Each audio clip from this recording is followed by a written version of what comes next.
Good afternoon. Live हो गए। नमस्ते आप सब लोगों को। आप लोगों का मैसेज आने लग गया है। Good afternoon.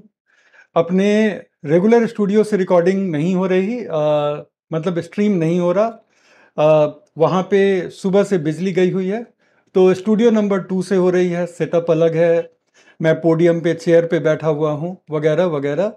लेकिन टीचर वही हैं, कंटेंट वही है, और स्टूडेंट भी वही हैं। हो सकता है कि आज की क्लास में कुछ नए लोग भी जुड़े हों, तो उन लोगों का भी स्वागत है। लेकिन सेटअप थोड़ा अलग है आज का। देख करके आई होप कि आप लोगों को अटपटा नहीं लग रहा है, and it is all good for all of you. सामने मेरे फ़ोन भी है, जिससे कि आपके मैसेज मैं देख पा रहा हूँ। Good afternoon, good afternoon.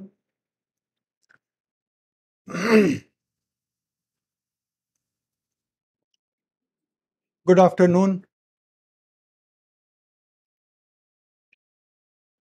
ये वीडियो क्यों नहीं चल रहा है मेरा?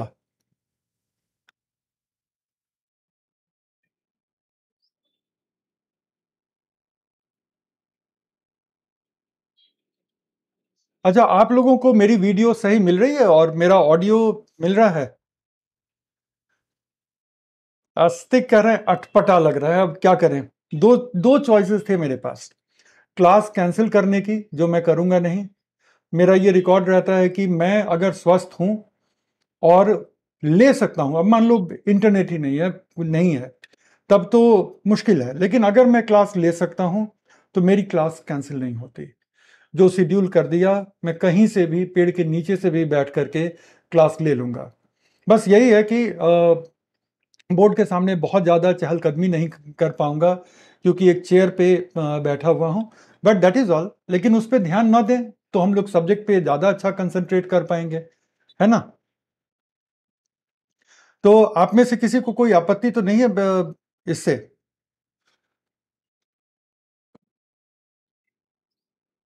ये पता नहीं, मेरा वीडियो नहीं चल रहा।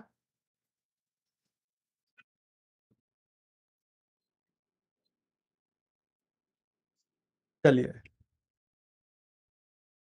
अभिषेक कह रहे हैं कि पीडीएफ से नहीं पढ़ाएं प्लीज। अभिषेक, इतना कुछ अगर हम लिखेंगे, मैं नहीं भी पढ़ाऊं तो मैं पढ़ा सकता हूं। ठीक है।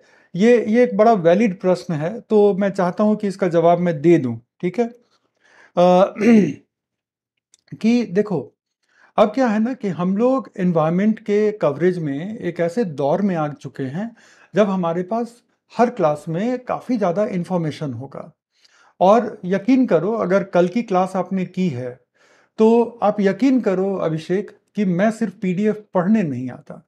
अगर पीडीएफ पढ़ने वाली बात होती तो यकीन करो कि मैं ये एरिया पढ़ा ही नहीं रहा होता। अभी इस पीडीएफ के ऊपर काफ़ी सारी चीज़ों को मैं एक्सप्लेन करता जाऊंगा, लिखता जाऊंगा। लेकिन अगर क्या है ना कि ये चीज़ें मैं ना लिखूं, एकदम वाइट बोर्ड पे मैं काम शुरू करूं। मिसाल के तौर पे मान लो कि मैं यहाँ पर काम शुरू करता हूँ बिल्कुल वाइट पे। ठीक है। बिल्कुल वाइट पे काम शुरू करता हूँ। तो क्या होगा अभिषेक कि अब एक एक चीज जो है मैं अब लिख रहा हूँगा, और तो कोई तरीका ही नहीं है इसका। एक एक चीज मैं यहाँ पे लिख रहा हूँगा, और अगर एक एक चीज मैं लिख रहा हूँगा तो आप सोचो कि कितना टाइम लगेगा। मैं लिखूंगा, आप वापस लिखोगे। तो यूपीएससी में एक चीज की बहुत जरूरत होती है अभिषेक, और वो चीज ये है कि हम लोग अपने समय को भी लेकर के काफी एग्रेसिव रहें, कि हम कम समय में अच्छे से समझते हुए, वैल्यू एडिशन करते हुए, और बहुत अच्छी तैयारी करें। तो बस ये लॉजिक है। पीडीएफ से नहीं पढ़ाएं। मैं जिंदगी में कभी भी क्लास में कुछ भी पढ़ करके नहीं पढ़ाता हूं। जो भी पढ़ाई करनी होती है, जो भी अपडेट करना होता है, क्लास के पहले कर लेता हूं। इसलिए बता रहा हूं। मैं नहीं भी बता सकता था, इग्नोर भी कर सकता था। इसलिए नहीं कर रहा हूं क्योंकि टीचर स्टूडेंट, डॉक्टर और पेशेंट के बीच में विश्वास का होना बहुत जरूरी है। आप ये ना सोचे कि मैं आपके बातों को लेकर के कहीं भी असंवेदनशील हूं। लेकिन उसका सही रिप्लाई देना और आपको सही मार्ग पे गाइड करना भी मेरी जिम्मेदारी है। सो आई होप कि it is all clear to you अभिषेक।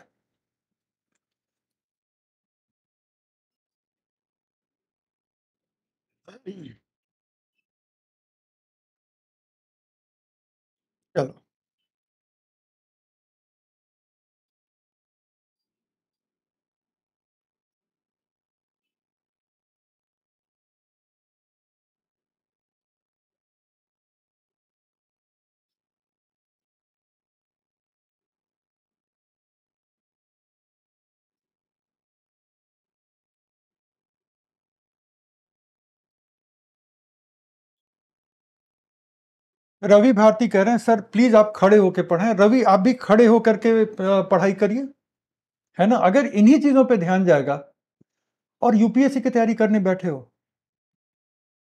मतलब आप प्रेक्षागृह में कोई नृत्य नाटिका देखने आए हो या पढ़ाई करने आए हो, ये बता दो। सिर्फ ऑडिटोरियम में क्या आप कोई डांस बैले देखने आए हो या पढ़ाई करने आए हो? मतलब बुरा मत मानना, मैं स्पष्ट बात पूछ रहा हूं। अगर मैं आपको कहूं कि आप खड़े होके पढ़ो, खड़े होके लिखो, तो विल यू डू दैट? मेरे पास दो ऑप्शन थे, और ये वाला जो फॉर्मेट है, ये हो सकता है कि जो हमारा मेन वाला स्टूडियो है वहां पे अगर अगर कुछ मेंटेनेंस का काम चला तो ये वाला फॉर्मेट आगे कई क्लासेस में रहेगा, और सारी क्लासेस पे कंटेंट को छोड़ करके बस आप इस पे ध्यान दीजिएगा कि सर बैठे हुए हैं या खड़े हैं। और सर मैं खड़े रहूं, बोर्ड को जो है सो कवर किए रखूं, तो जो है सो सर साइड हट जाएं। अगर मैंने इस तरह से किया है और अगर मैं बैठा हुआ हूं तो उससे शायद आपको समझने में दिक्कत होगी। कैसी बात कर रहे हो रवि, कैसी बात कर रहे हो? तुम ही खड़े होके पढ़ लो, बेहतर समझ में आ जाएगी।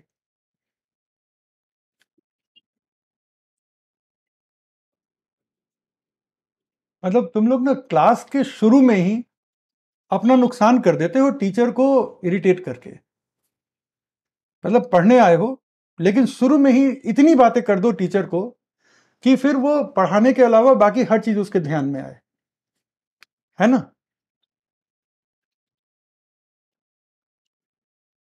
चलो अब जो है जो लोग पढ़ने में इंटरेस्टेड हैं, तो अब पढ़ाई शुरू करते हैं, ठीक है। क्योंकि टाइम कम है, टाइम कम है, तो लेट्स स्टार्ट। बहुत सारे लोग कह रहे हैं कि इग्नोर करें एंड लेट्स स्टार्ट। करना ही पड़ेगा, मतलब पढ़ाई का काम जो है ना बड़ा क्रिएटिव होता है। अगर आप ये सोचते हैं कि पढ़ाई का काम जो है सो ऐसे ही कोई आएगा पढ़ लेगा, तो मैं वो टीचर हूं ही नहीं कि मैं ऐसे ही जो है कैसे भी कर लूं। आप मेरे किसी भी क्लास नोट को उठा के देख लें, आपको पता चल जाएगा। लेकिन खैर यहाँ पे अपनी प्रशंसा करने तो आया नहीं हूँ। अगर कोई एक चीज़ मेरे दिमाग में चलती है वो ये है कि आपको जीवन में प्रशंसा योग्य सफलता मैं दिला सकूं, और वो मेरी सबसे बड़ी उपलब्धि होगी, ठीक है। Let's start. ठीक है, अपने इंटेंट को अब हम फोकस करते हैं और शुरू करते हैं। फॉर्मेट कल वाला रहेगा, मतलब कि जो चीज़ों को मैं अंडरलाइन करूंगा उन चीज़ों को आप लिख लेंगे ज़रूर से। और एक चीज़ हम पूछ करके क्लास शुरू करना चाहेंगे कि कल जो आपने मेरे साथ क्लास में जो चीज़ें आपने लिखी थी उनको रिवाइज करने में कितना वक्त लगा कल? क्योंकि मेरा मानना है कि उनको रिवाइज करने में काफ़ी कम समय लगा होगा आपको। तो I just want to know कि कल कितने समय में आप उसको रिवाइज कर पाए थे। Please tell me. 15 मिनट।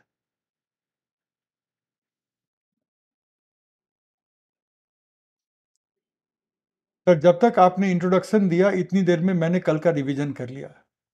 तो ये होता है कि जब आप क्लास के साथ साथ समझते हुए सिर्फ काम के चीज़ों को लिख रहे हो, तो डिक्टेशन भी नहीं देनी पड़ी, लेकिन एट द सेम टाइम आपके पास वो नोट्स आ गया कि ये पूरे नोट्स के निचोड़ को, पॉइंट तो उतने ही हैं। अब कल के पीडीएफ को आप देखो और आप अपने नोट्स को देखो, तो पॉइंट एग्जैक्टली उतने ही हैं जितना आपने लिखा है। पॉइंट को डिटेल में पढ़ना है तो पीडीएफ को पढ़ना, पीडीएफ को प्रिंट आउट लेने की ज़रूरत नहीं पड़ेगी। पीडीएफ आप अपने लैपटॉप में या पीडीएफ आप अपने मोबाइल में सेव करके रखिएगा कि जब भी उसी चीज़ की व्याख्या पढ़नी हो तो आप पीडीएफ पे चले जाइएगा। लेकिन व्याख्या के लिए हम कहेंगे कि वीडियो को दोबारा देखिएगा, तब मेरी बातें जो मैं बताता हूँ, और बहुत सारी बातें जो प्रसंगवश आ जाती हैं वो भी तो शेयर होती है ना। तो इसलिए हम कहेंगे कि वीडियो को दोबारा थोड़ा हाई स्पीड में आप लोग देख लें, वो ज़्यादा बेनिफिशियल होगा इस तुलना में कि हम पूरे के पूरे पीडीएफ को पढ़ें।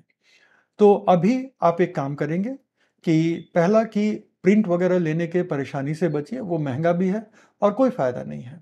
अपने हाथ के बनाए हुए नोट्स को जितनी ज़्यादा बार आप रिवाइज करेंगे सारे पॉइंट आपके ग्रिप में रहेंगे, और उसके बाद सारे लोग वही 10 मिनट, 20 मिनट, 15 मिनट ही बता रहे हैं।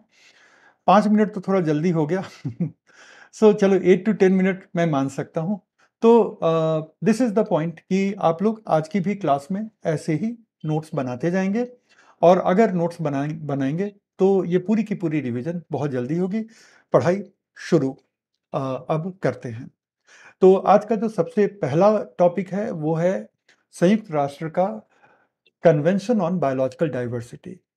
कन्वेंशन एक वर्ड है जिसको दो तरीके से आप देख सकते हैं। पहला तो कन्वेंशन का मीनिंग होता है कॉन्फ्रेंस या सम्मेलन। तो विदेशों में कन्वेंशन सेंटर होते हैं जहां पर कि आप कॉन्फ्रेंस वगैरह आयोजित करते हैं। तो हम उस कन्वेंशन की बात नहीं कर रहे हैं, हम बात कर रहे हैं एक अंतर्राष्ट्रीय संधि की।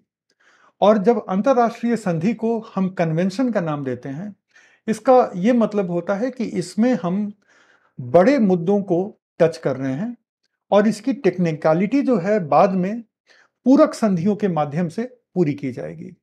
तो कई बार क्या होता है कि दुनिया के देश बड़े सिद्धांतों पर, किसी एक मुद्दे से जुड़े हुए जो बड़े सिद्धांत हैं उनको लेकर के आम सहमति बनाते हैं, और आम सहमति के बाद जिस समझौते पर हस्ताक्षर किया जाता है उस समझौते को हम कहते हैं कन्वेंशन, और उसकी सही हिंदी होती है अभिसमय। तो कन्वेंशन में सारे डिटेल नहीं होते। कन्वेंशन को अब लागू करने के लिए, कन्वेंशन के उद्देश्यों को अर्जित करने के लिए अब हमें पूरक संधियों का इस्तेमाल करना पड़ेगा, जिसको हम कहते हैं प्रोटोकॉल। ऐसा दुनिया में कई संधियों के साथ हुआ है। 3 संधियां जो स्पष्ट रूप से याद आती हैं वो है Vienna convention on ozone layer. तो वियना अभिसमय जो ओजोन लेयर के रक्षण के लिए है, वो भी कन्वेंशन था, और उस कन्वेंशन के उद्देश्यों को पूरा करने के लिए फिर हमने मॉन्ट्रियल की पूरक संधि लाई, जिसको हम मॉन्ट्रियल प्रोटोकॉल कहते हैं। इसी तरह से जब हम बात करते हैं कन्वेंशन ऑन बायोलॉजिकल डाइवर्सिटी, तो इसके उद्देश्यों की पूर्ति के लिए हमने 2 पूरक संधियां लाई। पहली पूरक संधि कहलाती है नागोया की पूरक संधि, और उसके पहले एक संधि आई थी जिसको हम कहते हैं कार्ताजीना की पूरक संधि या कार्ताजीना प्रोटोकॉल। तो उसका जो संबंध है बायोसेफ्टी से है कार्ताजीना का, और नागोया का संबंध जो है वो लाभ के साझा करने से है। तो ये पूरक संधियां हैं। इसी तरह से United nation framework convention on climate change, वो भी एक अभिसमय है, जलवायु परिवर्तन पे है। उसके उसकी भी पूरक संधियां हैं। 2 सबसे महत्वपूर्ण पूरक संधियां।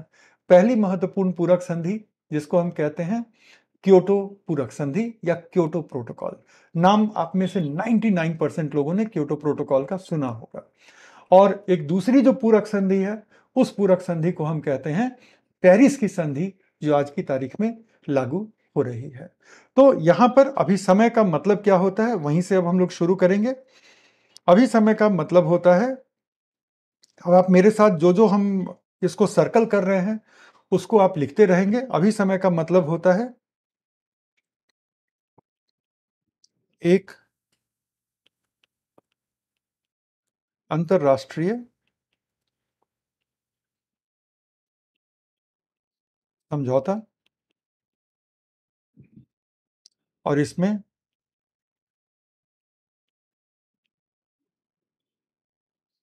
बड़े सिद्धांतों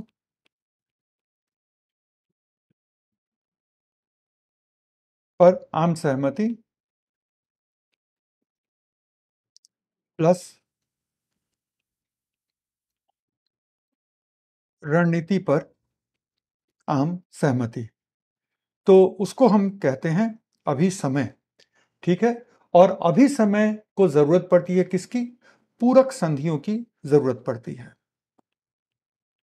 तो ये अब लिखना आप शुरू कर चुके हैं, ठीक है। तो पूरक संधियों में तकनीकी पहलू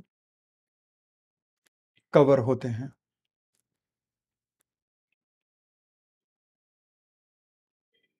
तो अब कोई आपसे पूछे कि भाई कन्वेंशन क्या होता है, अभी समय क्या होता है, तो आपके पास उसका जवाब है कि कन्वेंशन का मतलब होता है कि एक इस तरह की अंतर्राष्ट्रीय संधि जहां पर देशों के बीच में बड़े मुद्दों पर किसी एक मुद्दे पर बड़े सिद्धांतों पर, जो मोटे सिद्धांत होते हैं, उस पर एक आम सहमति बनती है और इस मुद्दे से निपटा कैसे जाए उसको लेकर के रणनीति के स्तर पे भी एक आम सहमति होती है। लेकिन यहाँ पर सारे तकनीकी पहलू कवर नहीं होते। तकनीकी पहलुओं को लाने के लिए हमें पूरक संधियों का इस्तेमाल करना पड़ता है और पूरक संधियों को आप प्रोटोकॉल का नाम देते हैं। तो इतनी इंग्लिश तो हम सब लोगों को आनी ही चाहिए। आई होप कि सारी चीज़ें आपको साफ साफ दिख भी रही हैं और आप इन चीज़ों को जो मैं अभी बता रहा था उसको आप अच्छे से समझ भी चुके हैं। और एग्जैक्टली जैसे कि कल के पूरे चीज़ को रिवाइज करने में आपको बमुश्किल 20 मिनट 25 मिनट लगा, कई लोगों को कम भी लगा। तो इसका ये मतलब होता है कि अब आप चीज़ों को 2 बार 3 बार रिवाइज करेंगे और कई सारी ऐसी चीज़ें भी मिलेंगी जो आपको यहाँ पे पीडीएफ वगैरह में नहीं है। लेकिन ऑब्वियसली जब हम कवर कर रहे हैं तो इस तरह से ही कवर करेंगे कि जो भी एक्स्ट्रा चीज़ें हैं वो हम लोग करते जाएं। तो ये हो गई यूएनसीबीडी की बातचीत, ठीक है। अब हम आते हैं कुछ और चीज़ों पर। ये पॉइंट आपने लिख लिया होगा। जो कुछ भी हम बोलते जा रहे हैं उनको आप मेरे साथ लिखते जाएंगे, वो ज़रूरी है। मतलब जो हम लिखते जा रहे हैं, नॉट कि जो हम बोल रहे हैं। तो चीज़ों को बोलने की एक रफ्तार होती है और उसको लिखना ज़रूरी भी नहीं है। तो जैव विविधता के संरक्षण पर ये एक अंतर्राष्ट्रीय समझौता है, सिंपल। लेकिन सिर्फ संरक्षण पे नहीं है, इसके कुछ और उद्देश्य हैं, उस पर हम बात करेंगे। ये समझौता कब अपनाया गया? तो इस समझौते को अपनाया गया 1992 में। 1992 में ब्राजील के रियो डी जेनेरो में एक अंतर्राष्ट्रीय सम्मेलन बुलाया गया था, जिसको हम अर्थ समिट कहते हैं, ठीक है। इस अर्थ समिट में कई ऐतिहासिक फैसले लिए गए और कई ऐतिहासिक समझौतों पर हस्ताक्षर किया गया। उनमें से एक जो अंतर्राष्ट्रीय समझौता अपनाया गया और हस्ताक्षर के लिए देशों को आमंत्रित किया गया, वो था जैव विविधता पर अंतर्राष्ट्रीय अभिसमय। यूनाइटेड नेशन मतलब संयुक्त राष्ट्र संघ के द्वारा लाया गया ये समझौता था और संयुक्त राष्ट्र संघ के सभी सदस्य देशों के सामने इस समझौते को रखा गया ताकि वो इस पर विचार करके और फिर इस पर हस्ताक्षर करें। तो ये है इसकी बैकग्राउंड। लेकिन अभी बायोडाइवर्सिटी के कन्वेंशन पे जाने के पहले मैं आप लोगों को अब एक दूसरा पहलू बताना चाहता हूँ। इतना आप लोगों ने, आई होप कि आप लोगों ने लिख लिया है। इसको मैं अब इरेज कर रहा हूं ताकि हम और चीज़ों को लिखें अपनी कॉपी में। आप जितना मैंने हाईलाइट किया था और जितना मैंने लिखा है वो आपने लिख लिया होगा। अब हम आते हैं इसके आगे। ये जो 1992 का जो पृथ्वी सम्मेलन था या जिसको हम अर्थ समिट कहते हैं, ठीक है, ये वाला, ठीक है।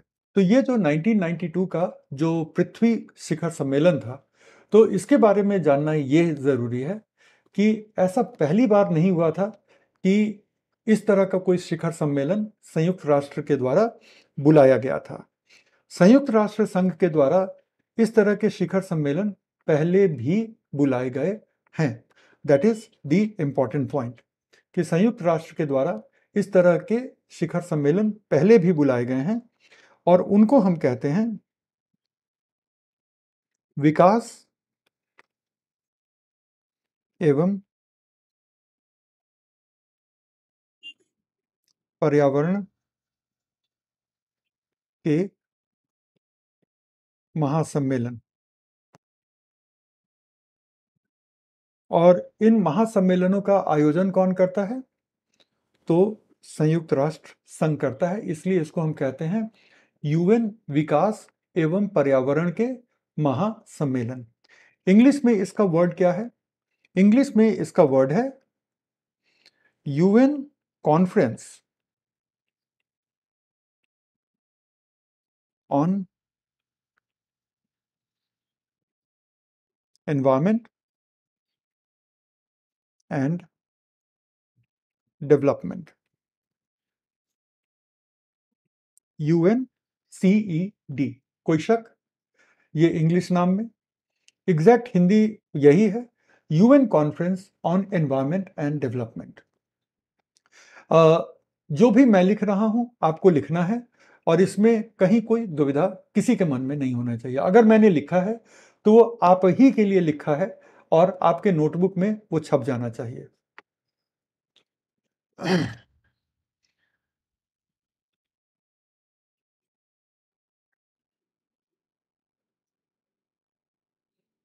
राइट।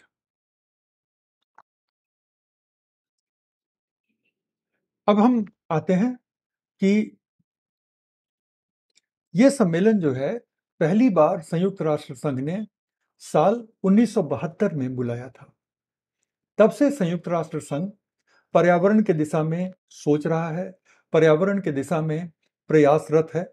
और ये जो सम्मेलन बुलाया गया था संयुक्त राष्ट्र के द्वारा, ये जो सम्मेलन संयुक्त राष्ट्र के द्वारा बुलाया गया था, पहले वाला, वो उसको हम कहते हैं UNCED 1।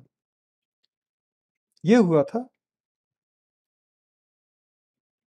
स्टॉकहोम में। स्टॉकहोम स्वीडन की राजधानी है, और दुनिया के चंद बेहद खूबसूरत शहरों में से एक है। और जिस दिन आप सर्विस में सेलेक्ट होकर के स्टॉकहोम जाएंगे, तो और जाएंगे ही, तो बहुत सारे सर्विसेज में ट्रेनिंग में यूरोप ले जाते हैं। बहुत सारे सर्विसेज में आपको ट्रेनिंग नहीं तो सर्विस के दौरान आपको भारत को रिप्रेजेंट करने के लिए आपको जाना होगा, तो कभी ना कभी तो स्टॉकहोम जाएंगे। और जब स्टॉकहोम जाएंगे तो मेरी ये बात आप याद रखिएगा कि मैंने आपको 2023 में ही 2 मई को ही बता दिया था कि दुनिया के चंद बेहद खूबसूरत शहरों में से एक है। मैंने बहुत सारे शहर देखे हैं, क्योंकि अध्ययन के अलावा अगर कोई एक चीज जिसका मुझे शौक है, वो है घूमने का।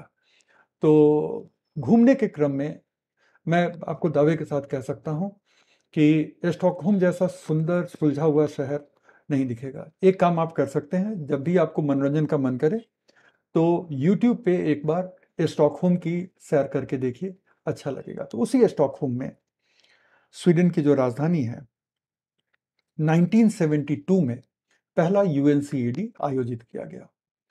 ये बड़ा ही मील का पत्थर साबित हुआ। दुनिया में बहुत सारे देशों में पर्यावरण को लेकर के एक नई चेतना जगी। भारत का अगर आप एग्जाम्पल लोगे, और ये चूंकि आगे पढ़ना है तो मैं वो लिख नहीं रहा हूं लेकिन बता रहा हूं, कि भारत का जब एग्जाम्पल लोगे तो आप देखोगे कि भारत ने इस UNCED के बाद वाइल्ड लाइफ प्रोटेक्शन एक्ट को लागू किया, प्रोजेक्ट टाइगर को शुरू किया।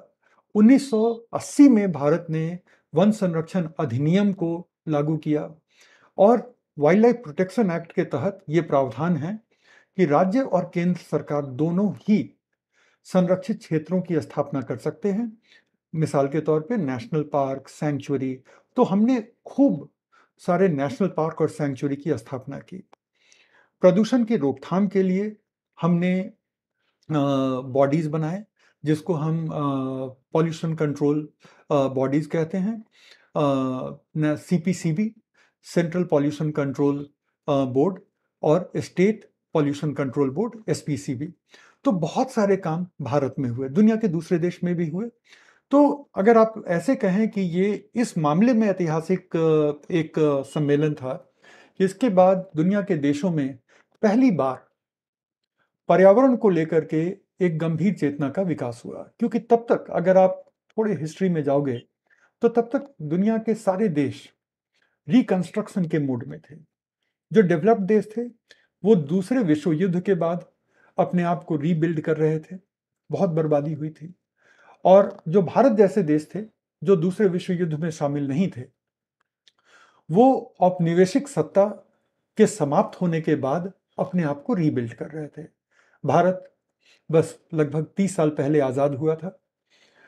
एग्जैक्टली 25 साल पहले आज़ाद हुआ था। 1947 से अगर आप काउंट करो तो 1972, एग्जैक्टली 25 साल पहले आज़ाद हुआ था। तो 25 साल में हम बस अपने आप को रिकंस्ट्रक्ट ही कर रहे थे। और उस समय ये बात नहीं आती थी दिमाग में कि विकास के साथ साथ पर्यावरण का संतुलन आवश्यक है। लेकिन इस सम्मेलन के बाद, चाहे वो देश उपनिवेशवाद के बाद अपने आप को रीबिल्ड कर रहे थे, या फिर वो देश अपने आप को दूसरे विश्व युद्ध के बाद रीबिल्ड कर रहे थे, अब वो विकास के साथ साथ पर्यावरण की भी बात सोचने लग गए।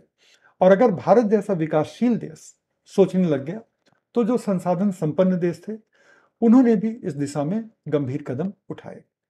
1972 उसी समय देशों ने तय किया था कि 20 साल के बाद हम लोग फिर से मिलेंगे, अपनी उपलब्धियों की समीक्षा करेंगे और उस वक्त के चुनौतियों की भी के बारे में भी हम कुछ ठोस कदम उठाएंगे। और वो 20 साल कब आया? वो 20 साल आया 1992 में, जब ब्राजील के रियो डी जेनीरो,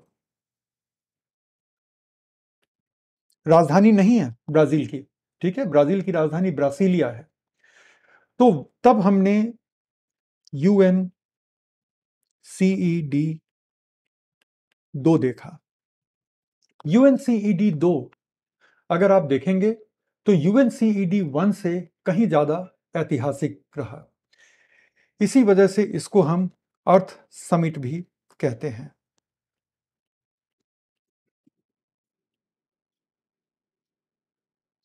यहां पे 3 बड़े फैसले हुए और एक फैसला हुआ जो 2 साल के बाद जाकर के लागू हुआ। पहला बड़ा फैसला, convention on biodiversity on BD. BD का मतलब आप समझ जाना कि बायोडाइवर्सिटी है, ठीक है। दूसरा, फ्रेमवर्क कन्वेंशन ऑन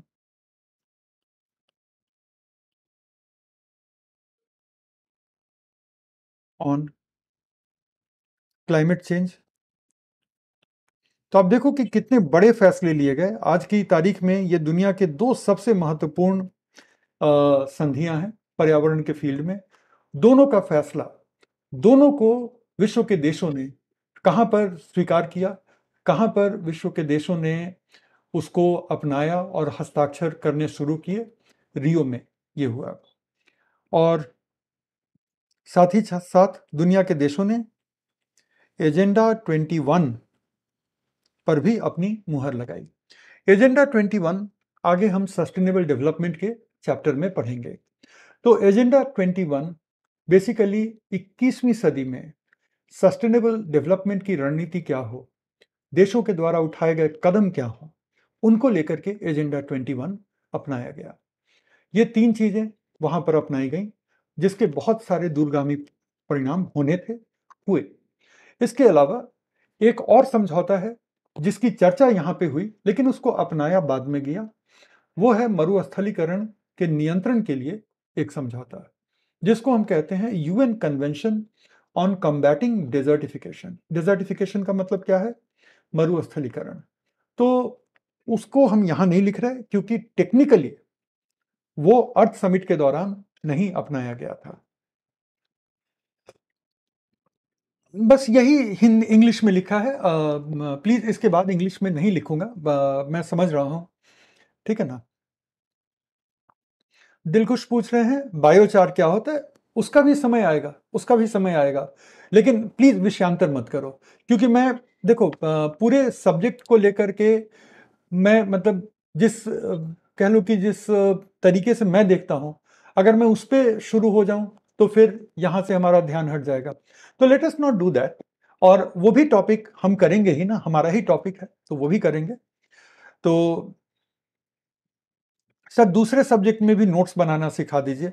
नीतू देखिए, हर टीचर की, और आप लोग बहुत लकी हैं कि इतने अच्छे टीचर्स आपको सिविल सर्विस में गाइड कर रहे हैं। ऑनेस्टली स्पीकिंग, अगर हम बात करें कि आप लोग, जो आप लोगों की बातों से मुझे समझ में आता, आप सब लोग एकदम बिगनर हैं, और बिगनर होकर के भी इतने सीनियर टीचर्स के गाइडेंस में आपकी तैयारी चल रही है। तो आप लोग बहुत लकी हैं कि खान सर ने इस तरह की टीम बनाई है।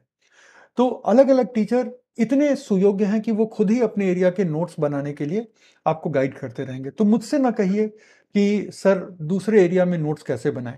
मेरे एरिया में मेरे क्लास के साथ जितना मैं लिख रहा हूँ, जितना मैं अंडरलाइन कर रहा हूँ, उसको बनाइए। और अगर दूसरे सब्जेक्ट में अप्लाई हो सकता है कीजिए, नहीं तो वहाँ पे जो आपके जो भी गुरु हैं उनसे निसंकोच आप पूछें। और हर टीचर को खुशी होती है अपने स्टूडेंट को हेल्प करने में, तो बिल्कुल हेल्प होगा, ठीक है ना। तो क्या यूएनसीईडी में कोई समझौता नहीं हुआ था, एक अच्छा सवाल है। हम थोड़ा सा बता दें कि यूएनसीईडी में कोई समझौता ऐसे नहीं हुआ था, लेकिन उसका एक जो है डिक्लेरेशन हुआ था। एक अंत में जो है यूएनसीईडी के समापन पर एक अधिघोषणा हुई थी। और उस डिक्लेरेशन में दुनिया के देशों ने यह तय किया था कि आगे क्या क्या कदम उठाए जाने हैं, राइट। तो वो कदम उठाए गए, लेकिन ऐसा कोई अंतर्राष्ट्रीय समझौता नहीं हुआ जो अर्थ समिट में हुआ। और यही कारण है कि अर्थ समिट को हम इतना बड़ा नाम देते हैं, अर्थ समिट का, ठीक है। तीसरा यूएनसीईडी भी हुआ। अब यहां पर कोई गेस करने की जरूरत ही नहीं कि तीसरा यूएनसीईडी कब हुआ होगा। 2012 में हुआ, 20-20 साल पे हो रहा है, ठीक है। तो तीसरा यूएनसीईडी भी रियो में ही हुआ, ठीक है। एक बार क्लास में मैं पढ़ा रहा था, एक बच्चे ने पूछा मुझसे कि सर तीसरा भी रियो में ही क्यों हुआ, राइट। तो इसका गंभीर उत्तर यह था कि चूंकि जो पहली रियो का जो सम्मेलन था वो इतना ऐतिहासिक था कि दुनिया के देशों ने ये डिसाइड किया कि इसकी 20वीं सालगिरह पे जब हम लोग दोबारा मिल रहे हैं तो वो रियो में मिले, और इस इवेंट को हम लोग नाम दें Rio+20 का। तो उस ऐतिहासिक मौके को सेलिब्रेट करने के उद्देश्य से दुनिया के देश यहां मिले। लेकिन इसके पहले कि मैं ये गंभीर उत्तर दे पाता उस स्टूडेंट को, ठीक है ना, इसके पहले कि वो उत्तर मैं दे पाता, तो ऐसा हुआ कि उसने खुद ही जवाब दे दिया। जवाब क्या दिया, प्रश्न पूछा कि सर क्या रियो बहुत सुंदर जगह है। मैंने कहा कि भाई ऐसे फैसले नहीं होते कि सुंदर जगह है तो वहीं पे बार बार होगा। सुंदर जगह तो है, लेकिन वो कारण नहीं था, ठीक है। एजेंडा क्या होता है, एजेंडा का मतलब होता है तय किए गए कुछ लक्ष्य, एक साथ कई लक्ष्य जो सारे देशों के द्वारा या सारे जो पक्ष हैं उनके द्वारा उन लक्ष्यों को तय किया जाता है, और उसके अनुसरण के लिए देश अपने आप को कमिट करते हैं, ठीक है। तो इसको हम एजेंडा कहते हैं, ठीक है। तो एजेंडा 21 सस्टेनेबल डेवलपमेंट, सतत विकास से रिलेटेड है, ठीक है। तो ये मैं लिख ही देता हूं ताकि कहीं कोई डाउट ना रहे।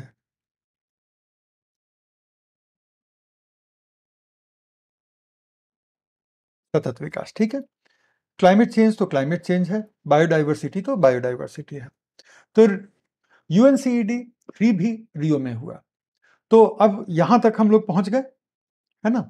तो देखो बातों बातों में हमने एक एक्स्ट्रा पार्ट ये कर लिया कि हमने United nation conference on environment and development के बारे में भी जानकारी हासिल कर ली। तो अब 1992 के पृथ्वी शिखर सम्मेलन की पूरी कहानी हमारे सामने है कि वो हुआ क्या था। एक और बात जो प्रश्न आया है, कॉप के बारे में बताएंगे, आईयूसीएन के बारे में बताएंगे, कुछ भी नहीं छोड़ेंगे।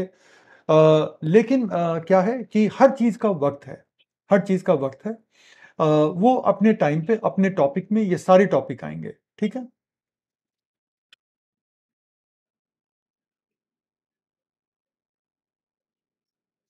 तो यूएनसीडी हो गया हम लोगों का, ठीक है ना। अब अभी समय क्या था वो सब भी हमने लिख लिया, तो वहां पे भी कोई डाउट नहीं है। अब आ जाओ, 29 दिसंबर 1993 को लागू हुआ। तो बस इतना ही आप लिख लो, जितना मैं अंडरलाइन कर रहा हूं उससे ज्यादा नहीं लिखोगे अगर इसको जल्दी जल्दी रिवाइज करना है तो ये दिसंबर 1993 में लागू हुआ। अब लागू होने में इतना वक्त क्यों लग गया? तो यहां पे एक और कॉन्सेप्ट है जो समझा देता हूं और ध्यान से सुनना। लिखवाऊंगा इसलिए नहीं क्योंकि कहीं भी किसी परीक्षा में डायरेक्टली आपसे पूछा नहीं जाएगा। ना तो मेंस में पूछा जाएगा ना पीटी में पूछा जाएगा, लेकिन पता होगा तो आप इसको समझ करके अपनी समझ को अप्लाई कर पाएंगे। तो इसलिए अब सुनना कि जब ये संधि हस्ताक्षर के लिए 1992 में ओपन हुआ तो ये संधि को लागू होने में इतना समय क्यों लगा भला? संधि पहले क्यों नहीं लागू हो गई? तो इसकी स्टोरी ये है कि यह संधि पहले इसलिए नहीं लागू हुई क्योंकि इस संधि के लागू होने की शर्त थी।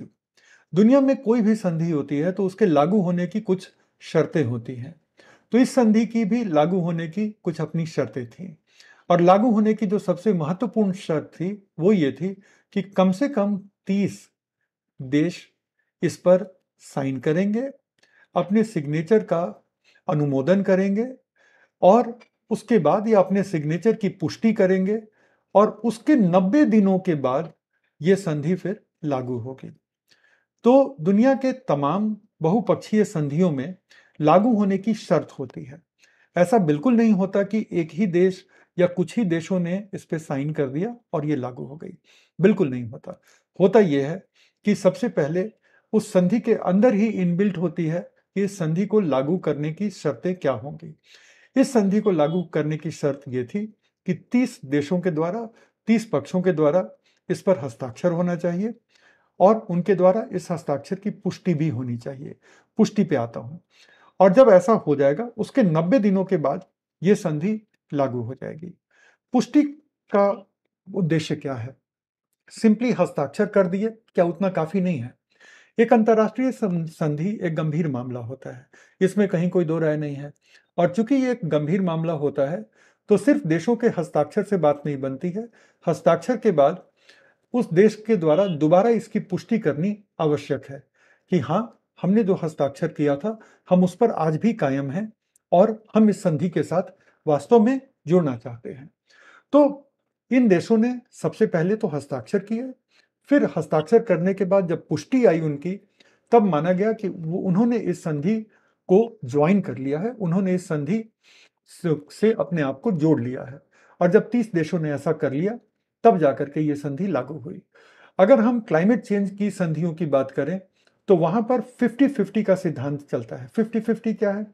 50 देशों के द्वारा हस्ताक्षर और उसकी पुष्टि होनी चाहिए और ये 50 देश ऐसे होने चाहिए जिनके द्वारा विश्व के कुल कार्बन डाइऑक्साइड उत्सर्जन का 50% उत्सर्जित किया जाता हो। देखो कितना दिलचस्प है कि जलवायु परिवर्तन की सारी अंतर्राष्ट्रीय संधियां, चाहे वो क्योटो प्रोटोकॉल हो, United nation framework convention on climate change हो या फिर हमारा अपना पेरिस का समझौता हो, किसी भी समझौते में किसी भी समझौते में 50-50 का सिद्धांत लागू होता है। पहला कि 50 देशों के द्वारा इस पर हस्ताक्षर होना चाहिए और हस्ताक्षर के बाद पुष्टि होनी चाहिए, और दूसरा कि ये 50 देश ऐसे हों जिनके द्वारा कुल वैश्विक कार्बन डाइऑक्साइड उत्सर्जन का कम से कम 50% उत्सर्जित किया जाता हो। अब ऐसा ना हो कि नेपाल, भूटान, श्रीलंका, ताइवान जैसे छोटे छोटे 50 देश आ गए, उन्होंने हस्ताक्षर कर दिए, उन्होंने संधि का अनुमोदन भी कर दिया और उनकी वजह से यह संधि लागू हो गई। जब तक कि बड़े कार्बन डाइऑक्साइड के उत्सर्जक इससे नहीं जुड़ेंगे तब तक ये संधि लागू नहीं होगी। तो इसलिए वहां पर यह है कि 50+50 का अपनाया जाता है। यहाँ पे है 30 और उतने पे खो जाता है। पॉइंट क्लियर हो गया? संधि की पुष्टि क्यों की जाती है ये पॉइंट क्लियर है। दूसरा कि 50-50 सिद्धांत क्लाइमेट चेंज के संधियों का क्या है वो भी अपना क्लियर हो गया। और ये क्यों एक साल के बाद लागू हुई वो भी क्लियर हो गया। कोई भी अब सवाल है तो आप लोग एक बार मुझसे पूछ लीजिए।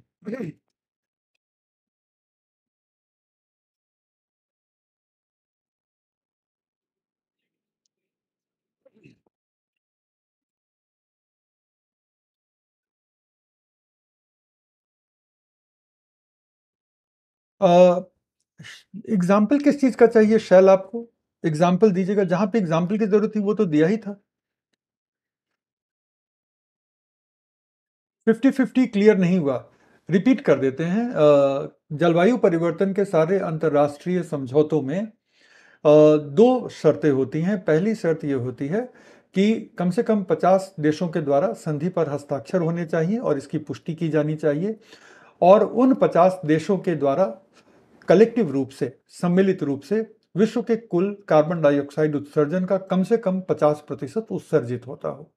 इसका मतलब है कि संधि तभी लागू होगी जब विश्व के जो बड़े उत्सर्जक हैं, मिसाल के तौर पे अमेरिका, चीन, भारत, यूरोपीय संघ, रूस, ऑस्ट्रेलिया, जब ये जुड़े संधि से, तब जाकर के संधि 50% वाले उत्सर्जन वाले शर्त को भी पूरा करेगी, तब वो लागू होगा।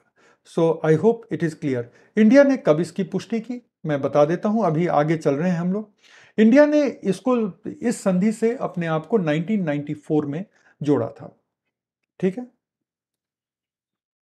कल का चैप्टर फिनिश हो गया था। चैप्टर का आज के चैप्टर का जो है वो टाइटल गलत लगा हुआ है। कल का चैप्टर हम लोग फिनिश करके छोड़े थे, पूरा वेस्टर्न घाट हमने करके छोड़ा था।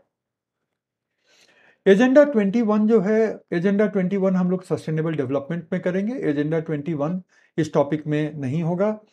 फ्रेमवर्क क्या होता है?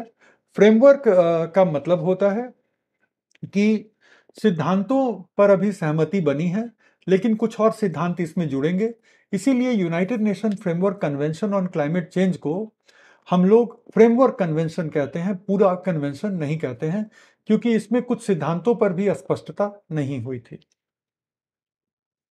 छोटे देश क्यों नहीं? छोटे देशों का स्वागत है, लेकिन सिर्फ उनके जुड़ने से यह संधि लागू नहीं होगी, क्योंकि उससे वैश्विक उत्सर्जन की कटौती में कोई मदद नहीं मिलती।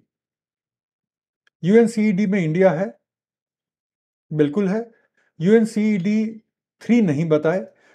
यूएनसीईडी 3 पर हमारी बातचीत होगी सस्टेनेबल डेवलपमेंट में, जब Rio+20 के एजेंडे की हम बात करेंगे।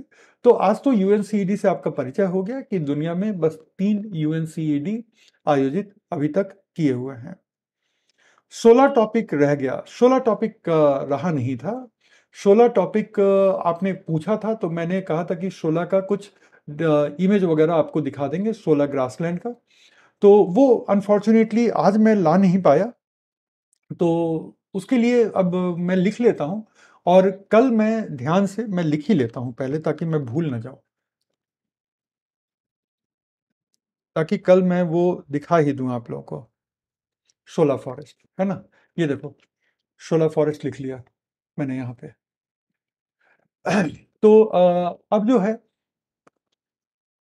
हम लोग वापस आ जाते हैं कि सीबीडी मामला क्या है। सीबीडी का तो सबसे पहली बात तो क्या है कि ये एक व्यापक और बाध्यकारी अंतर्राष्ट्रीय समझौता है। व्यापक का मतलब है कि बायोडाइवर्सिटी के कंजर्वेशन, बायोडाइवर्सिटी के मैनेजमेंट को लेकर के जितनी बातें होनी चाहिए, वो सारी चीज़ें सीबीडी और इसके जो पूरक संधियां हैं उसमें कवर हो जाती हैं। तो उस हिसाब से व्यापक है। लेकिन जो काफ़ी ज़रूरी बात है समझने की, वो है बाध्यकारी, कि ये एक बाध्यकारी संधि है। मतलब एक बार आपने साइन कर दिया तो इसके प्रावधानों से फिर आप बंध जाते हैं, और इसके प्रावधानों को पूरा करना देश की जिम्मेदारी बन जाती है। तो ये है एक बाध्यकारी। अब आप पूछेंगे कि सर अंतर्राष्ट्रीय संधि ऐसी भी हो सकती है जो बाध्यकारी ना हो? तो संधि तो नहीं, लेकिन बहुत सारे ऐसे अंतर्राष्ट्रीय एजेंडा होते हैं जिनको अपनाया तो जाता है, लेकिन वो देशों के लिए बाध्यकारी नहीं होते, लेकिन वो कम ही होते हैं। दो जो एग्जाम्पल हैं जो बाध्यकारी नहीं थे, एक मिलेनियम डेवलपमेंट गोल था जो वर्ष 2000 से 2015 तक चला था। ठीक है, तो यहाँ पे हम लिख रहे हैं, एक मिनट रुकिए, एक हम दूसरा पेज ही लगा लेते हैं ना यहाँ पे। अगर अब बात करें बाध्यकारी की, ये क्या हो रहा है?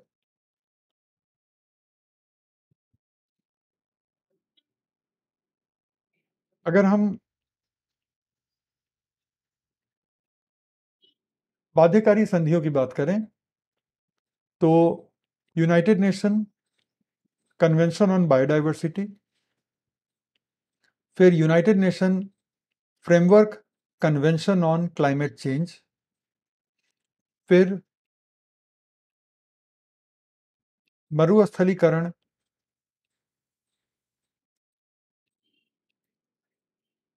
नियंत्रण का अभिसमय, जिसको हम कन्वेंशन ऑन डेजर्टिफिकेशन कहते हैं, फिर वियना की वियना का ओजोन अभिसमय,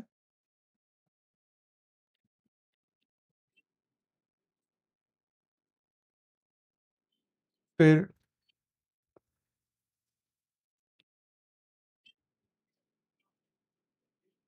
मॉन्ट्रियल प्रोटोकॉल,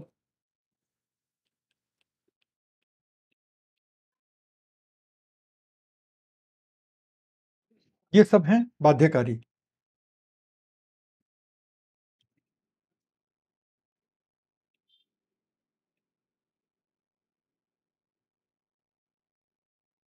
लिख लीजिएगा, ये सब एड ऑन इंफॉर्मेशन है। अबाध्यकारी है मिलेनियम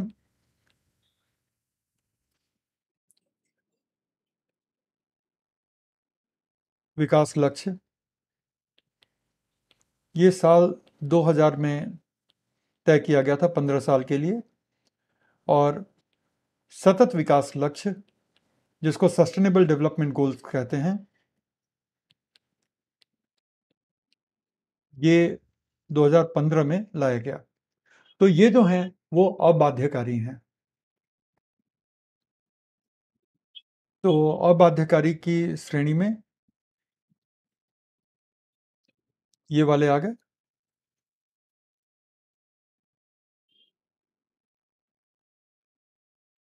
कभी अगर प्रीलिम में काम आ जाए तो याद रखिएगा कि 2 मई 2023 को ही मैंने बता दिया था कि कुछ अंतर्राष्ट्रीय फैसले ऐसे भी होते हैं जो बाध्यकारी नहीं होते। याद कैसे होगा? याद करना बहुत आसान है, एक बार थोड़ा इंटरेस्ट लेकर के पढ़ो, याद हो जाएगा। सोनल पूछ रही हैं कि कन्वेंशन ऑन बायोडाइवर्सिटी ही है ना ये? बिल्कुल। अ, अमीषा कह रही हैं कुछ भी नहीं समझ में आ रहा। क्या नहीं समझ में आया, जरा आप मुझे बताइए, एक बार और समझा देंगे।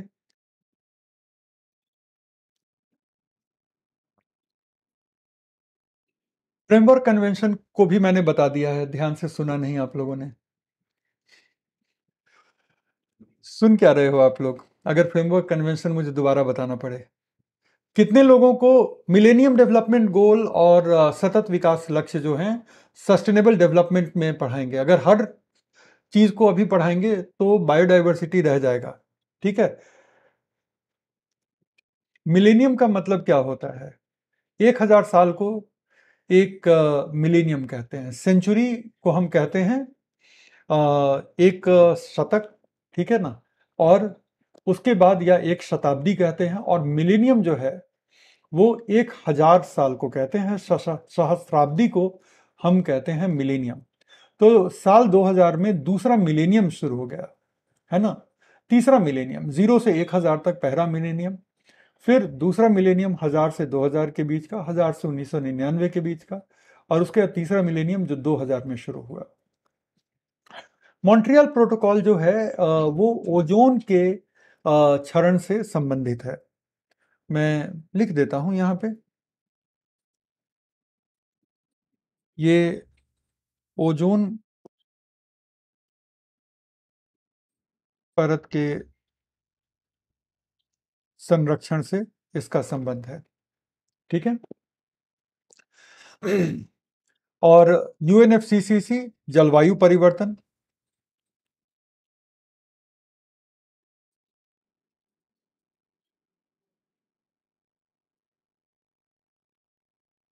वियना ऑस्ट्रिया की राजधानी है भाई। कौन पूछ रहा है कि वियना क्या होता है? वियना में ये संधि हुई थी, इसलिए इसको वियना की संधि कहते हैं। ऑस्ट्रिया की राजधानी है।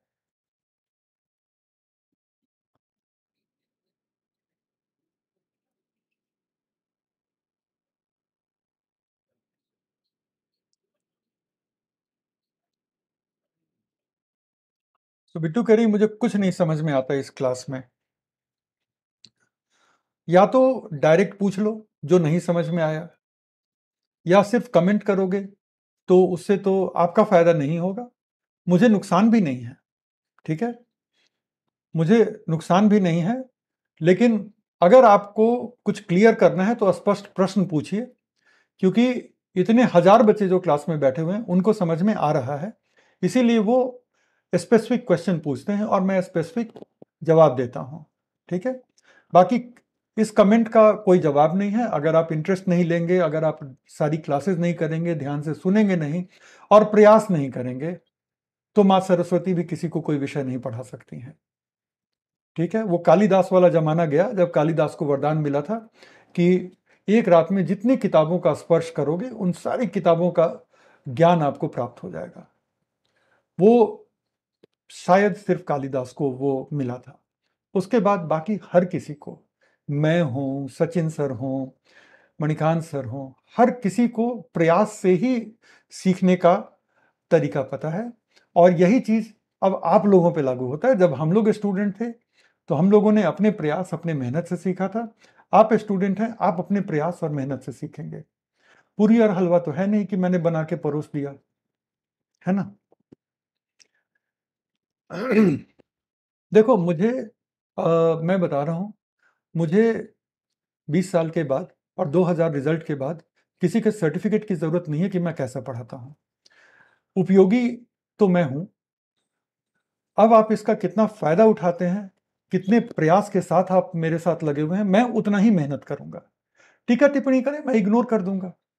आप भीड़ के हिस्सा बने रहें, है ना। और जिनको भी प्रश्न है निसंकोच पूछें, टिप्पणी अपने पास रखें, क्योंकि उससे आपका फायदा नहीं होगा और मेरा नुकसान भी नहीं हो रहा। अगर आपको लगता है कि आप कर देंगे तो मेरा कोई नुकसान हो जाएगा, तो वो नहीं होगा। और अब आगे से इनको मैं इग्नोर कर दूंगा, क्योंकि इससे क्लास का फ्लो बिगड़ रहा है।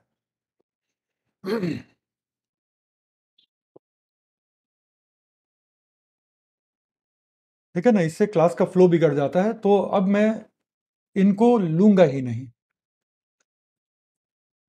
क्योंकि जो कई हजार बच्चे पढ़ने के उद्देश्य से बैठे हुए हैं उनका तो नुकसान हो रहा है ना।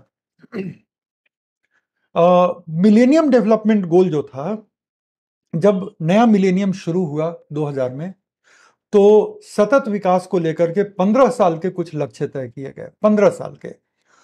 और उसमें बहुत सारे लक्ष्य थे, स्वास्थ्य संबंधित थे, पर्यावरण संबंधित थे, वगैरह वगैरह। कहा गया कि 15 साल तक जो विकासशील देश हैं इन उद्देश्यों को पूरा करेंगे, और फिर उसके बाद 15 साल के बाद समीक्षा की जाएगी। वो समीक्षा हुई और उसके बाद मिलेनियम डेवलपमेंट गोल की जगह पे सतत विकास के गोल या सस्टेनेबल डेवलपमेंट के गोल आए। डिटेल में अब हम आगे पढ़ेंगे जब हम इस टॉपिक पर आएंगे, सतत विकास पे। तो अब आते हैं कि बाध्यकारी क्या होता है, कि आप बाउंड हैं, आप इसको अब इग्नोर नहीं कर सकते। दूसरी बात जो आप अंडरलाइन कीजिए कि सभी स्तरों पर जैव विविधता को ये शामिल करता है। मतलब जैव विविधता को जब हमने पढ़ा था तो हमने देखा था कि इकोसिस्टम के लेवल पे, स्पीसीज के लेवल पे और आनुवांशिक संसाधनों के स्तर पर, 3 लेवल पे जैव विविधता होती है। और ये जो संधि है वो तीनों ही लेवल पे जैव विविधता को कवर करती है। ठीक है ना, तो ये पॉइंट हमारा क्लियर हो गया। अब हम चलते हैं आगे इसके साथ। सीबीडी के 3 उद्देश्य हैं और सीबीडी एजेंडा 21 के सिद्धांतों के को पूरा करने में अपना योगदान करता है। ठीक है, सो अपना योगदान सीबीडी कैसे करता है, वो जैव विविधता के केस में करता है। एजेंडा 21 सस्टेनेबल डेवलपमेंट का है। सस्टेनेबल डेवलपमेंट क्या होता है? एक मिनट इसको समझ लो। सस्टेनेबल डेवलपमेंट का मतलब होता है कि एक ऐसा डेवलपमेंट जो चलता रहे, सतत विकास। कैसे वो चलता रहेगा? जब हम रिसोर्सेज को बचा के रखेंगे, इकोसिस्टम को हम इतना डैमेज नहीं करेंगे कि वो रिकवर ना कर पाए, और साथ ही साथ हम इकोसिस्टम के बैलेंस को बनाए रखेंगे। डैमेज नहीं करेंगे वो अलग बात है, लेकिन उसके बैलेंस को भी बनाए रखेंगे। इकोसिस्टम के बैलेंस को बनाए रखने के लिए बहुत जरूरी है प्रजातियों को और जैव विविधता को बचाए रखना। और प्रजातियों को और जैव विविधता को बचाए रखने का काम कौन करता है? सीबीडी करता है, कन्वेंशन ऑन बायोडाइवर्सिटी करता है। ठीक है, यूएनसीबीडी का मतलब होता है United nation convention on biological diversity. आप में से कई लोग पूछ रहे हैं कि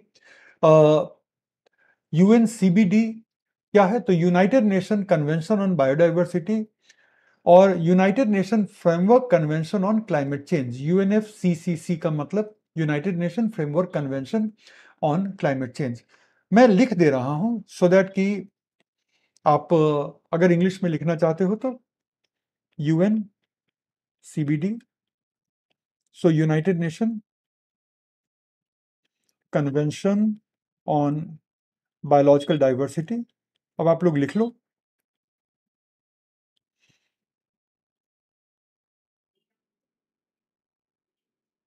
और UNF CCC, UN framework convention on climate change. Framework क्यों है बता चुका हूं, तो अगर उसमें डाउट हो तो वीडियो एक बार दोबारा देख लीजिएगा।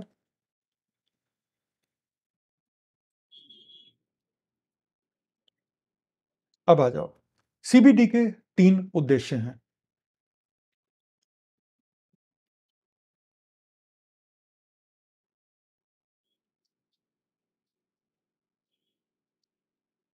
तीन उद्देश्य हैं। पहला, जैव विविधता का संरक्षण। जो जैव विविधता है उसको अब आप यहां से डैमेज नहीं होने देंगे, उसको आप संरक्षित रखेंगे। जरूरी है इकोसिस्टम के बैलेंस के लिए और तमाम जो इकोलॉजिकल सर्विसेज आपको मिलती हैं उसके लिए इट इज एसेंशियल, बेहद जरूरी है।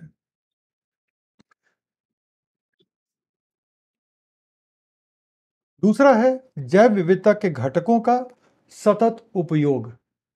मतलब ये कन्वेंशन संरक्षण की बात तो कर रहा है, लेकिन याद रखना कि संरक्षण के जरिए ये आपसे ये नहीं कह रहा कि अब आप जैव विविधता के संसाधनों का उपयोग नहीं कर सकते हैं। जैव विविधता के संसाधनों का उपयोग आप करेंगे ही, और उपयोग करने में कहीं कोई मनाही नहीं है। क्यों? क्योंकि इसके उपयोग के बगैर आप बहुत सारे ऐसे काम हैं जो आप कभी कर ही नहीं पाओगे। फॉर एग्जाम्पल अगर मैं बात करूं तो इंडस्ट्रीज हैं, फूड की सप्लाई है, मेडिसिन है, वगैरह वगैरह, जो जैव विविधता के इम्पोर्टेंस में हमने किया हुआ है। तो जैव विविधता का उपयोग तो आपको करना ही पड़ेगा। संरक्षण के नाम पे आप जैव विविधता के उपयोग को आप छोड़ नहीं सकते, बट उपयोग को बैलेंस तरीके से करना है, सतत उपयोग के रूप में करना है। अगर आप सतत उपयोग के रूप में नहीं करेंगे तो फिर आप जैव विविधता के स्रोतों को खो देंगे। ठीक है, तो सतत उपयोग पर कहीं कोई मनाही नहीं है। और लास्ट में जो बड़ा एक इंटरेस्टिंग पॉइंट है वो है लाभों का उचित और न्याय संगत साझाकरण। ठीक है, अब यहां पर आप लोग लिखना बंद कर दो, बस ये एक पॉइंट लिख लो। तीसरा पॉइंट जो है लाभों का उचित और न्याय संगत साझाकरण, और फिर मैं इसका एक केस स्टडी बताता हूं सो दैट कि आप लोग इसको अच्छे से समझ जाओ कि लाभ के उचित और न्याय संगत साझाकरण से मतलब क्या है हमारा। नोट कर लिया है आप लोगों ने?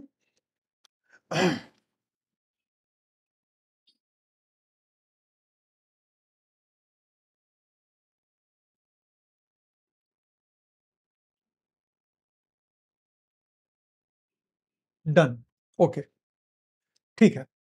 चलो केस स्टडी सुनो।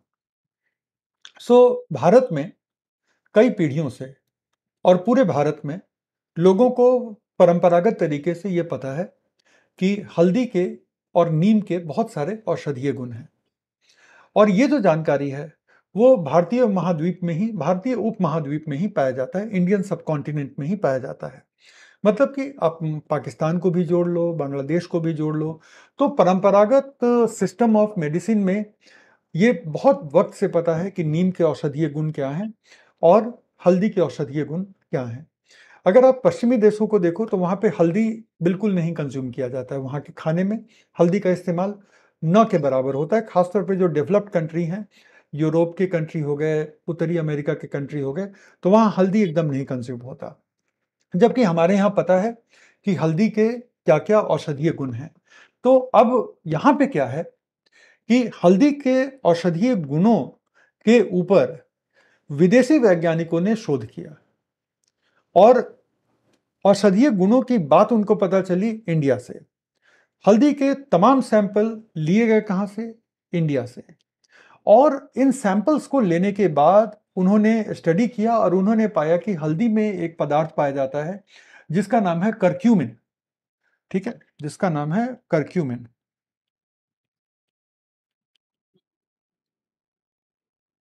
और करक्यूमिन बहुत ही औषधीय गुणों से भरा हुआ एक पदार्थ है।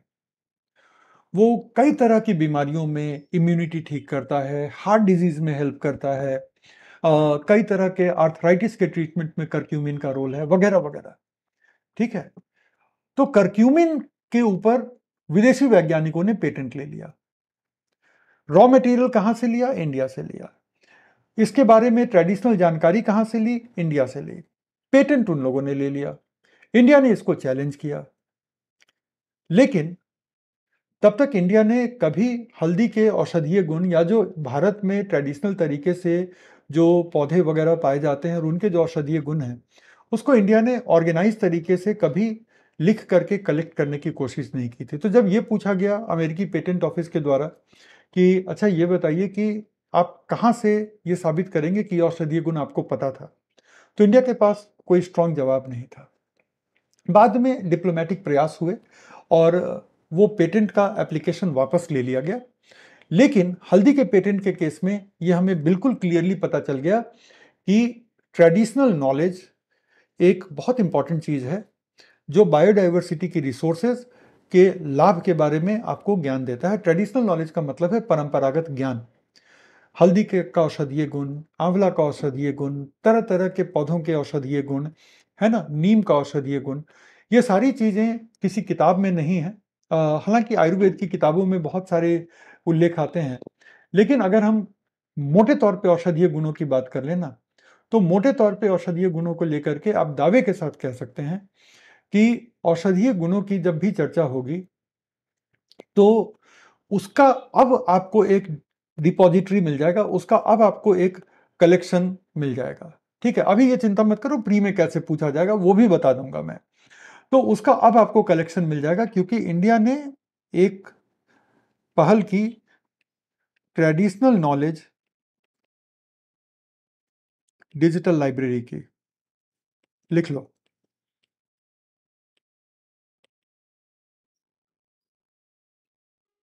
ट्रेडिशनल नॉलेज डिजिटल लाइब्रेरी, जिसको हम कहते हैं TKDL। ट्रेडिशनल नॉलेज का मतलब क्या है? परंपरागत ज्ञान।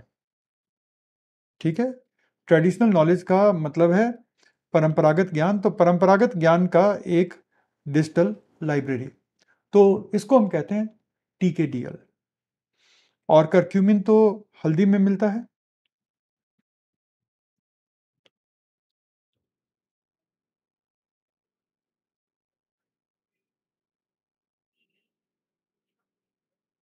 हल्दी में पाया जाता है करक्यूमिन। देवांश, अब तुम पूछ रहे हो UNCBD क्या है, कब क्लास, कितने बजे क्लास में आए हो?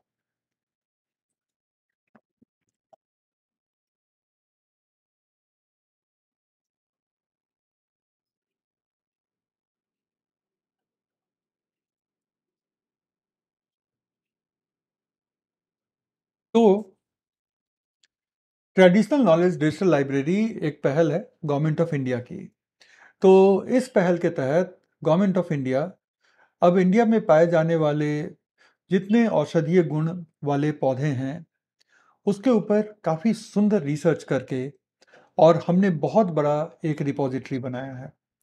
तो ये इस टॉपिक से कहाँ से कनेक्ट होता है, ठीक है? ये टॉपिक से कहाँ से कनेक्ट होता है? तो ऐसे ये कनेक्ट होता है। अब जरा इसको देखो। अ, सबसे पहली बात क्या है कि जो बायोडाइवर्सिटी के रिसोर्स हैं वो भारत जैसे विकासशील देशों में काफ़ी ज़्यादा हैं, बायोडाइवर्सिटी के रिसोर्सेज। लेकिन हमारे पास उतने सारे बायोडाइवर्सिटी रिसोर्स पर अध्ययन करने की अभी उतने लैब नहीं हैं। तो पक्के तौर पे आपको दुनिया के दूसरे लैब के साथ कोलैबोरेट करना पड़ेगा। जब दुनिया के दूसरे लैब्स के साथ आप कोलैबोरेट करोगे तो ये ऑब्वियस है कि कुछ काम की चीज़ें मिलेंगी। जिस लैब को वो काम की चीज़ें मिली उस लैब ने मान लो कि पेटेंट करा लिया अपना, उस लैब ने अपना पेटेंट करा लिया, तो अब क्या होगा? सोच के देखो। क्या उस खोज का पूरा श्रेय और उस खोज का पूरा लाभ क्या सिर्फ उस लैब को मिलना चाहिए या उस लाभ को साझा करना पड़ेगा? उत्तर है कि उस लाभ को साझा करना पड़ेगा। क्यों? इसलिए साझा करना पड़ेगा क्योंकि रॉ मटेरियल इंडिया से मिला। दूसरा कि रॉ मटेरियल ही इंडिया से नहीं मिला बल्कि इसको लेकर के जो परंपरागत ज्ञान था वो भी इंडिया से मिला। आप ये कल्पना भी नहीं कर सकते कि परंपरागत ज्ञान जो है वो आपके साइंटिफिक रिसर्च को कितना सरल कर देता है। अगर आपको अपने साइंटिफिक रिसर्च में गति चाहिए तो आपको परंपरागत ज्ञान से शुरू करना पड़ेगा। तो इसलिए ये संधि स्पष्ट करती है कि आनुवांशिक संसाधन जो जैव विविधता के जो संसाधन हैं जब उनका आप उपयोग करेंगे तो उस उपयोग से लाभ उत्पन्न होंगे, इसमें कहीं कोई दो राय नहीं है। उस उपयोग से लाभ उत्पन्न होंगे तो उस उपयोग से जो लाभ उत्पन्न होते हैं उन लाभों का उचित और न्याय संगत साझाकरण आपको करना होगा। ठीक है? एक तरफ है भारत कि भारत दूसरे देशों के साथ सहयोग करे और सिर्फ भारत ही क्यों, दूसरे देश भी भारत के साथ सहयोग करें। कुछ जगह हमारी रिसर्च फैसिलिटी अच्छी है, कुछ जगह उनके रिसर्च फैसिलिटीज अच्छे हैं, तो हम सब लोग एक दूसरे के साथ सहयोग करें। बात नंबर 1। बात नंबर 2 ये है कि सिर्फ हम सहयोग ही मात्र ना करें बल्कि हम उन देशों के साथ लाभों के शेयर का भी अग्रीमेंट कर पाएं। तो उसका एक न्यायिक, उसका एक जो टेक्निकल पहलू है वो भी इसी कन्वेंशन ऑन बायोडाइवर्सिटी का पार्ट है। तो ये 3 इसके मुख्य उद्देश्य हैं। अब ये क्लियर हो गया आप लोगों को?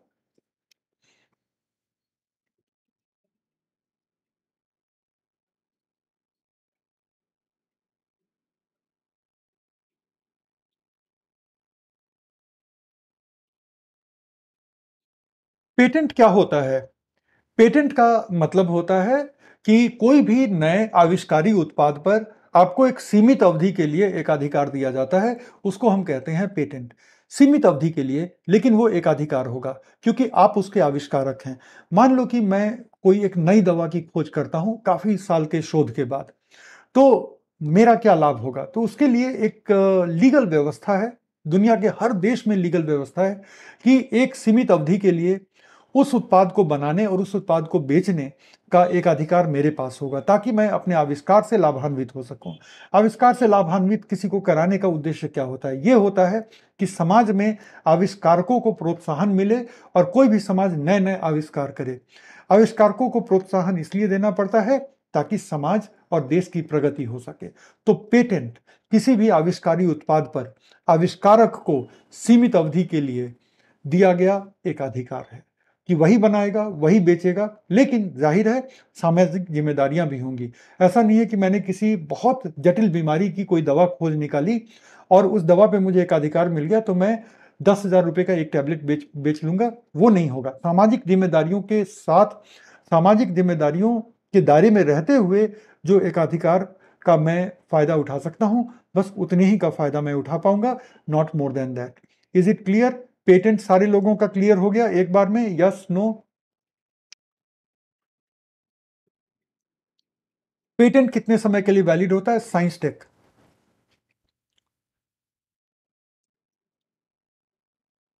साइंस टेक में अलग अलग उत्पाद की श्रेणियों में पेटेंट की अवधि अलग अलग होती है और उसको लेकर के कुछ अंतर्राष्ट्रीय नॉर्म है जिनका हमें फॉलो करना होता है।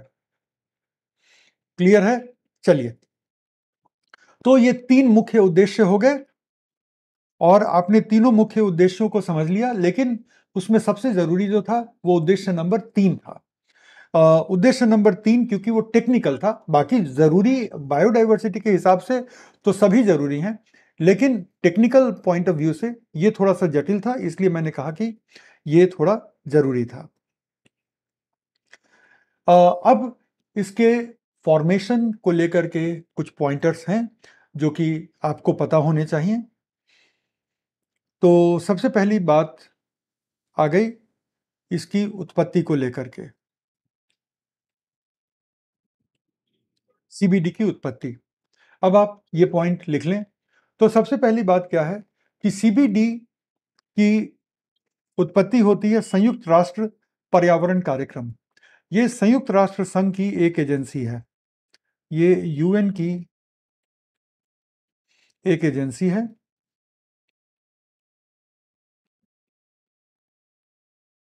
और इसका मुख्यालय है नैरोबी, केन्या में। लिखते जाओ आप, ठीक है? नैरोबी केन्या की राजधानी है और ये बड़ा इंपॉर्टेंट है कि ये एक यूएन की एजेंसी है, लेकिन इसका मुख्यालय एक विकासशील देश में है। ज्यादातर यूएन की एजेंसियों का जो मुख्यालय आप देखते हैं वो ज्यादातर क्या 99% जो मुख्यालय हैं वो आप देखेंगे कि वो जेनेवा में, स्विट्जरलैंड में है। कुछ ही ऐसी एजेंसियां हैं जिनका मुख्यालय कहीं और है, उनमें से यूनाइटेड नेशन एनवायरमेंट प्रोग्राम है, यूनेप है, ठीक है? तो यूनेप ने नवंबर 1988 से ही इस पे प्रयास करना शुरू कर दिया था और विशेषज्ञों की एक कार्यकारी समूह का गठन किया था। तो आप बस इतना ही लिखेंगे, यूनेप नवंबर 1988 कार्यकारी समूह, ठीक है? और कुछ भी नहीं लिखेंगे एक्स्ट्रा। ये भी विशेषज्ञों की कार्यकारी समूह का गठन किया, कुछ नहीं। 3 चीजें लिखेंगे। यूनेप, यूनेप के बारे में आप लिख लेंगे कि यूएन की एक एजेंसी है, नैरोबी केन्या में इसका मुख्यालय है, नवंबर 1988 कार्यकारी समूह का गठन किया गया, ठीक है? उसके बाद 1 साल पहले, मतलब फरवरी 1991, क्योंकि 1992 में तो ये संधि दुनिया के देशों के सामने रख दी गई कि अब आप इस पर विचार करें, इस पर हस्ताक्षर करें वगैरह, लेकिन फरवरी 1991 में अंतर सरकारी वार्ता समिति का गठन किया गया, इंटर गवर्नमेंटल निगोशिएशन कमिटी, कि अब देशों के जो अपने अपने कंसर्न हैं, देशों की जो अपनी अपनी चिंताएं हैं, उन चिंताओं का निवारण हो सके और संधि पर एक आम सहमति बन सके। तो उस पर एक समिति का गठन हुआ जिसको हम कहते हैं अंतर सरकारी वार्ता समिति। कब हुई बात? फरवरी 1991 में ये चीज स्थापित हुई। उसके बाद 5 जून 1992 को हस्ताक्षर के लिए अभिसमय को खोला गया। ये कहां? रियो में। रियो में क्या चल रहा था? अर्थ समिट चल रहा था। अच्छा, पीडीएफ पहले भेज दिया जाए कि हम पढ़ लें, कल से पक्के तौर पे हो जाएगा। और कोई डाउट होगा, वैसे मेरे पढ़ाने के दौरान जो डाउट हो वो तो देन एंड देयर पूछ लो।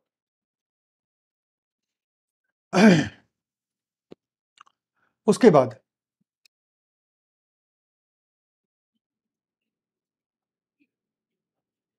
4 जून 1993 तक हस्ताक्षर के लिए खुला रहा। 4 जून 1993 तक हस्ताक्षर के लिए खुला रहा और तब तक 168 हस्ताक्षर प्राप्त हो चुके थे। उसके बाद देशों ने सदस्यता के लिए आवेदन देकर के ज्वाइन किया, ठीक है? 93 तक तो ये यूं ही खुला हुआ था, एग्जैक्टली 1 साल के लिए। देखो, 5 जून 1992 को यह हस्ताक्षर के लिए खोला गया, 4 जून 1993 तक यह हस्ताक्षर के लिए उपलब्ध रहा। तो व्हाट डज इट मीन? इसका एक ही मतलब निकलता है, वो मतलब ये निकलता है कि इतने वक्त तक यह हस्ताक्षर के लिए खुला था, 1 साल तक, और उसके बाद आवेदन देकर के आप इसको ज्वाइन कर सकते हैं। और उसके बाद दिसंबर 29 1993 को यह लागू हो गया। कब? 30वें अनुसमर्थन के 90 दिन के बाद। याद रखिएगा कि इसकी शर्त यही थी कि 30 देश इस पर हस्ताक्षर, कम से कम 30 देश हस्ताक्षर कर लें और उस हस्ताक्षर की पुष्टि कर दें या अनुसमर्थन कर दें, जिसको रेटिफिकेशन कहते हैं। अनुसमर्थन की इंग्लिश होती है रेटिफिकेशन। तो 30 देश रेटिफिकेशन कर दें तो फिर ये लागू हो जाएगा। तो 30वें देश ने 29 दिसंबर के 90 दिन पहले इसका अनुसमर्थन कर दिया था और उसके बाद से ये संधि लागू हो गई। तो ये इसका एक ब्रीफ हिस्ट्री हो गया। आई होप कि ये पॉइंट अब हमारा क्लियर हो चुका है। अब हम लोग चलते हैं अगले पॉइंट पर। आज की डेट में कितनी सदस्यता है? 196। 196 सदस्य पक्ष हैं, लेकिन इसका यह मतलब नहीं है कि 196 देश हैं। 195 देश हैं और एक यूरोपीय संघ है। ठीक है, ब्रेग्जिट के बाद यह संख्या 196 की हुई है। ब्रेग्जिट के पहले यह संख्या 195 की थी। ठीक है, मतलब कि ब्रिटेन भी यूरोपीय संघ का हिस्सा था, लेकिन ब्रेग्जिट में जब ब्रिटेन यूरोपीय संघ से बाहर आ गया उसके बाद 196 हो गया, मतलब 195 देश प्लस यूरोपीय संघ। तो आज की डेट में इतने पक्ष इसके सदस्य हैं, 195 देश प्लस यूरोपीय संघ। ये क्लियर है? तो लगभग संयुक्त राष्ट्र के सभी सदस्य इसके सदस्य हैं। अच्छा, अभिषेक कह रहे हैं सर हमको आप जैसा टीचर बनना है, अभिषेक सिविल सर्वेंट बन जाओ, वो मेरे लिए सबसे बड़ा पुरस्कार होगा। आपको सिविल सर्वेंट बनाने के लिए ही तो हम लोग रोज क्लास में आ रहे हैं ना। टीचर बनने के लिए अध्ययन करो, अध्ययन करो, खुद चीज़ों को खोजो, खुद इसको अरेंज करो, तो टीचर भी बन जाओगे, कमाल के टीचर बन जाओगे। लेकिन जिस उद्देश्य से आए हो उस उद्देश्य में क्या कमी है ना? तो अब हम आगे, भारत 1994 में ज्वाइन करता है। भारत के कुछ अपने कंसर्न थे जिसकी वजह से भारत को थोड़ा सा वक्त लगा ज्वाइन करने में, लेकिन भारत 1994 में इसका सदस्य बन गया था और भारत काफी सक्रिय सदस्य रहा है। भारत ने अपनी सदस्यता के दौरान विकासशील देशों के पक्ष को हमेशा आगे रखा है और विकासशील देशों का एक तरह से भारत ने नेतृत्व भी किया है। ठीक है, तो भारत की काफी सक्रिय भूमिका रही है। अब बात होती है कि ये जो सीबीडी है, कन्वेंशन ऑन बायोडाइवर्सिटी है, इसकी सबसे हाईएस्ट डिसीजन मेकिंग बॉडी क्या होती है? वो होती है जब सदस्य देश एक दूसरे से मिलते हैं, उसको हम क्या कहते हैं? पार्टियों का सम्मेलन कहते हैं। इंग्लिश में क्या कहते हैं? कॉन्फ्रेंस ऑफ पार्टीज कहते हैं। ठीक है, तो जो 196 पार्टीज हैं, वो पार्टीज प्रत्येक 2 वर्ष पर एक दूसरे से मिलते हैं।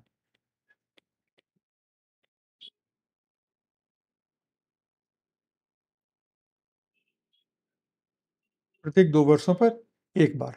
तो एक चीज ध्यान रखिएगा कि दुनिया में जितनी अंतर्राष्ट्रीय संधियां हैं, जितने मेजर, तो उसमें सदस्य देशों को हर नियमित अंतराल पे मिलना होता है। ये नियमित अंतराल अलग अलग संधियों के लिए अलग अलग होती है। एग्जाम्पल, क्लाइमेट चेंज के लिए 1 साल पे मिलना होता है। ठीक है, मॉन्ट्रियल प्रोटोकॉल के लिए 4 साल पर मिलना होता है, बायोडाइवर्सिटी के लिए 2 साल पे मिलना होता है, और सबको हम कॉन्फ्रेंस ऑफ पार्टीज ही कहते हैं।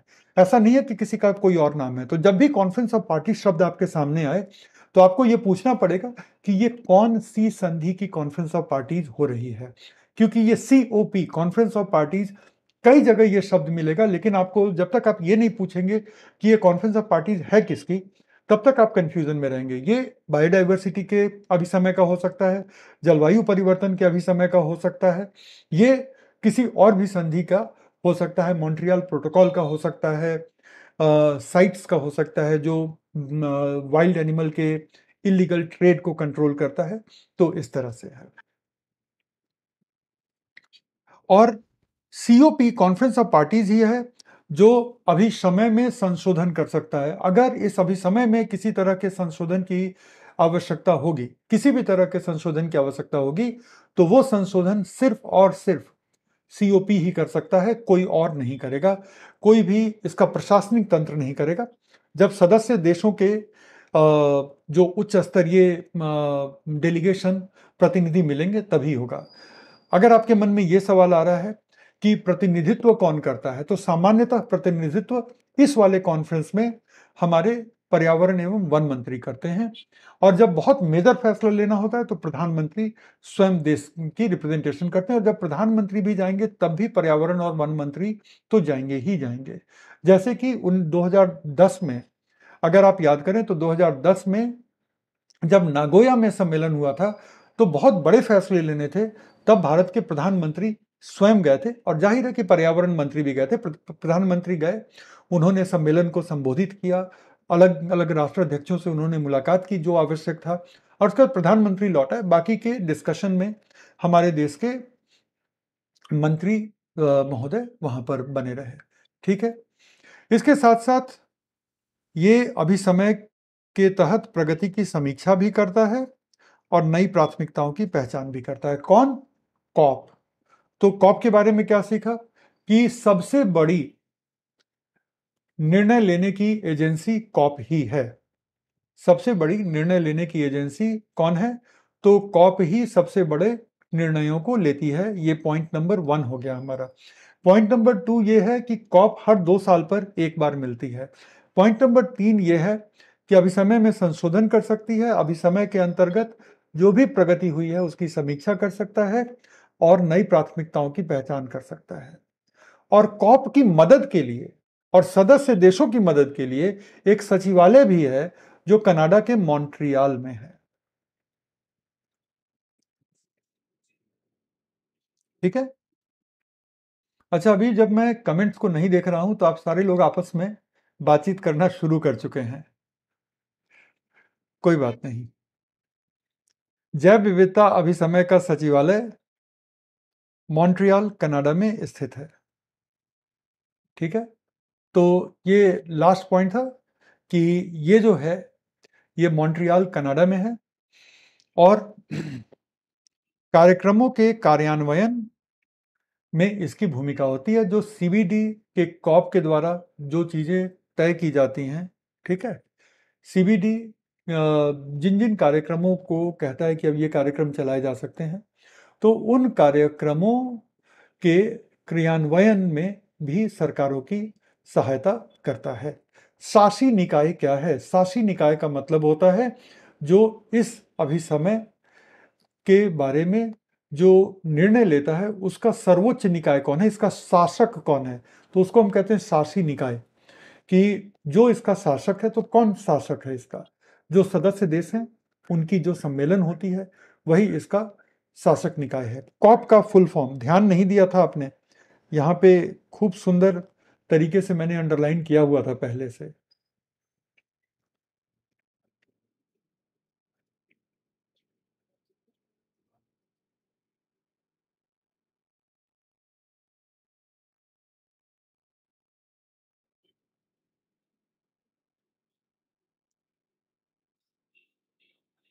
बोर्ड पे टाइम सेट कर देते तो थोड़ा पता चल जाता कि कितना देर की क्लास छूट गई है।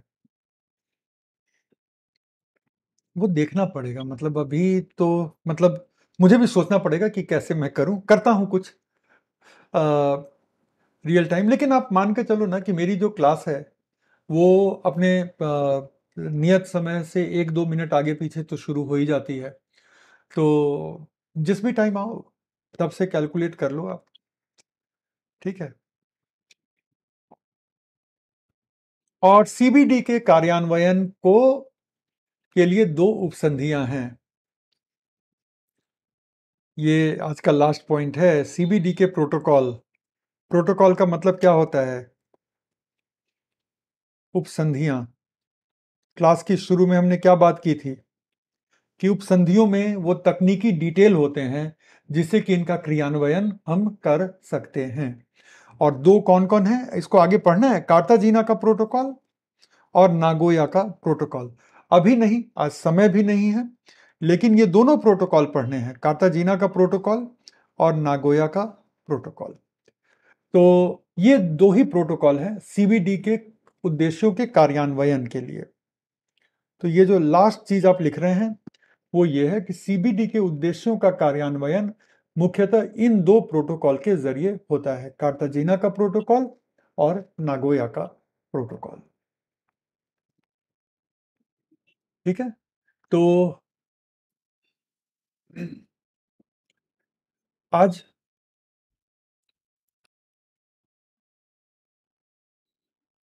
इतना ही।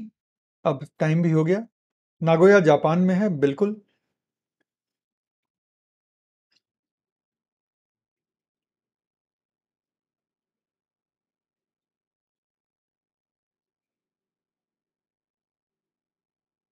रोशन कह रहे हैं मजा आ गया सर। काजल कह रही thank you so much sir. Arman कह रहे हैं सर प्लीज जो भी पढ़ाया एक साथ बता दीजिए, 1 मिनट में समराइज करते हैं। आज हम लोगों ने बायोडाइवर्सिटी के कन्वेंशन की बात की। यूनाइटेड नेशन के तत्वावधान में इस कन्वेंशन को लाया गया था।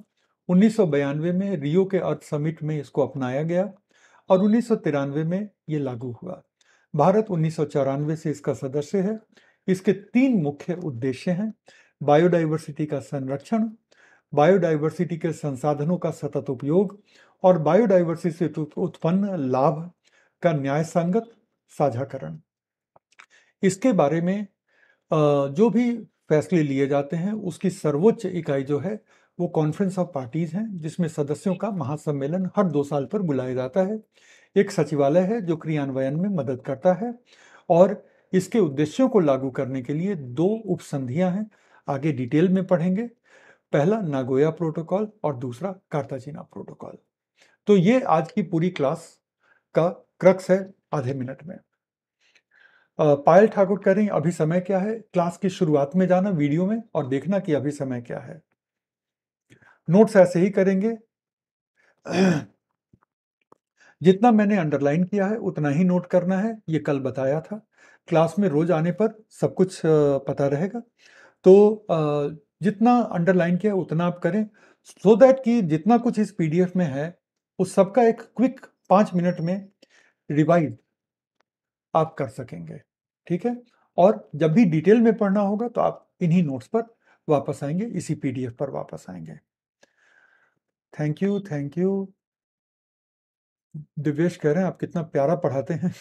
कॉप क्या है? कॉप बता दिए, मजा आ गया। ठीक है, आईएएस बनने के बाद सबसे पहले आपसे मिलने आऊंगा गुरुजी। संजय, वादा रहा, जैसे ही आप सेलेक्ट हों जरूर आए। सर आप बहुत अच्छे से समझाते हैं। जय हिंद, जय हिंद, गुड बाय। कार्ताजीना आगे करेंगे, चिंता मत करना।